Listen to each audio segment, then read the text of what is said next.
નમસ્કાર મિત્રો, અમારી પીઆર ગુજરાતી ચેનલમાં તમારું સ્વાગત છે।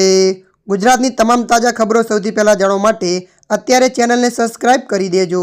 મિત્રો, અત્યારે હાલની સૌથી મોટી અને દુઃખદ ખબર સામે આવી રહી છે। જી હા મિત્રો, આપને જણાવી દઈએ કે નદીમાં 4 બાળકો ડૂબ્યા મૃતદેહ મળ્યા। ત્યારે મિત્રો વિગતવાર આપને વાત કરીએ તો અમરેલીના ગાવટકા ગામ અને આસપાસના વિસ્તાર નજીકથી પસાર થતી શેત્રુંજી નદીમાં 4 બાળકો નાહવા માટે પડ્યા હતા। કાળઝાળ ગરમીમાં રાહત મેળવવા બાળકોએ નદીના પાણીનો સહારો લીધો હતો, પણ તેમને ક્યાં ખબર હતી કે કાળ તેમની રાહ જોઈ રહ્યો હતો। ત્યારે મિત્રો મળતી માહિતી અનુસાર આપને જણાવી દઈએ કે 4 બાળકો ઊંડા પાણીમાં ડૂબી જતા માસૂમોનું કરુણ મોત નીપજ્યું હતું। ત્યારે મિત્રો મળતી માહિતી અનુસાર વધુ જણાવી દઈએ કે ફાયરની ટીમની મદદથી 4 બાળકોના મૃતદેહ બહાર કાઢવામાં આવ્યા છે। ઘટનાના પગલે પોલીસે કાયદેસરની કાર્યવાહી હાથ ધરી હતી। ત્યારે મિત્રો અત્યારની આ દુઃખદ ખબર મળી રહી છે। ત્યારે મિત્રો હાલ માટે આટલું, મળીશું નવી અપડેટ સાથે। જો તમને અમારો વિડીયો પસંદ આવે લાઇક, શેર અને સબસ્ક્રાઇબ કરી નાખજો। ધન્યવાદ।